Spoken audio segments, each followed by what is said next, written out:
Your first tip: restore blown out highlights and shadows. Have you ever made a brightness adjustment but find that it's overexposing the sky? Here's a solution that's fast and easy. First, brighten the image however you like, but don't worry about the overexposed areas. I'll just be using the brightness contrast adjustment for this. Next, right-click on the layer and choose Blending Options. Near the bottom of the Layer Style window, hold the Alt or Option key and drag the white input slider towards the left. As you drag, you'll see that the highlights start to recover. You can also use this trick on other adjustment layers. For example, the contrast adjustment can make details in the dark areas disappear. To recover this, simply go back into the Layer Style window, then hold the Alt or Option key, and instead of the white input slider, drag the black input slider towards the right. You can also hold the Alt or Option key and drag the white input slider if you need to restore some details in the bright areas. And just like that, we recovered some details in the shadows, and it only took seconds. Here's how it looks with and without the blending option.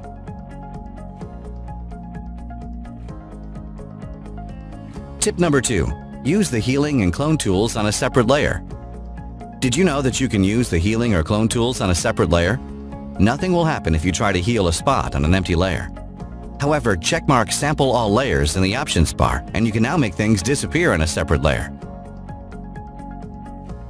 By doing this on a separate layer, you can always hide the layer if you want to undo or lower the opacity.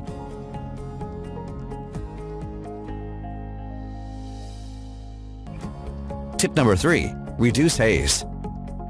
Haze is an atmospheric phenomenon that shows up in many landscape photos. Trying to fix it manually can be a lot of work, but here's a quicker way that works with most photos. First, go into your Adjustments panel and create a new Levels adjustment layer. Next, you're going to apply the blue channel to the layer mask. The layer mask is automatically selected, so you can just go to Image, Apply Image. In the Channels drop-down, select the blue channel, then click OK. You now have the blue channel in your layer mask. Hold the Alt or Option key and click on the mask thumbnail. This will show you a preview of the mask. As you can see, the adjustments we make to this Levels layer will appear mostly where the haze is. Double-click back on the Levels adjustment layer, then in the Properties panel, drag the black and white input sliders towards the middle to increase the contrast, like this. You can also adjust the middle input slider to control the brightness. The colors might look a bit too vibrant, so to restore the original colors, simply change the blending mode to luminosity. And just like that, we've reduced the haze.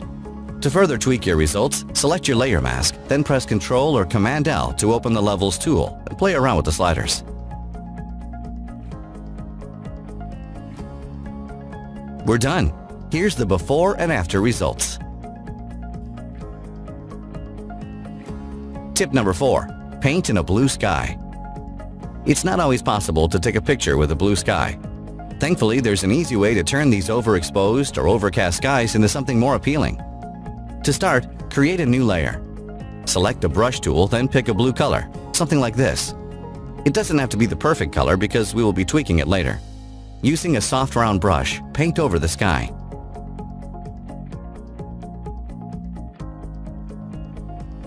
Next, right-click on the layer and choose Blending Options.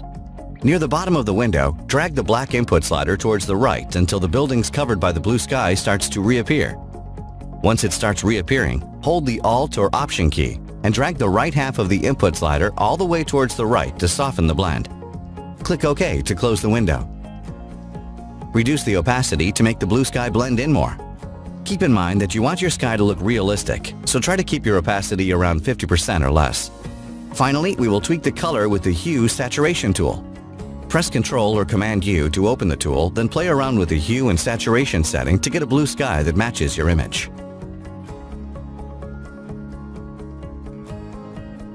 We're done. Here's how the image looks like before and after. Final tip: achieve more with Photoshop Actions. Photoshop Actions completely changed the way people use Photoshop. These actions let you perform typically long and tedious retouching tasks easily in just one step.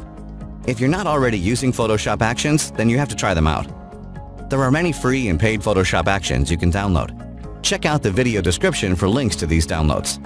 Most actions can be installed simply by double-clicking on the action file. The action will then appear in your Actions panel.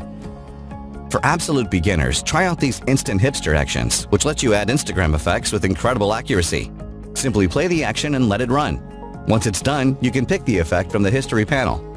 All of the effects look just like the real deal, but the best part is that they're adjustable. So if you're like me and find some of the Instagram effects too strong, you can fade it simply by lowering the opacity. Some actions let you add effects that you can't do yourself. Other actions can make your work easier. These skin retouching actions make retouching easy for everyone. Unlike the photo effect actions earlier, these act like tools, letting you retouch skin simply by playing the action and then painting over the areas you want to retouch. And just like that, we avoided the many steps it would usually take to airbrush skin. They don't replace the full traditional skin retouching process that can take hours, but they're great when you have many photos to retouch or if you just want to make your skin look better without learning how. There are many other Photoshop actions you can use, actions that can emulate traditional films.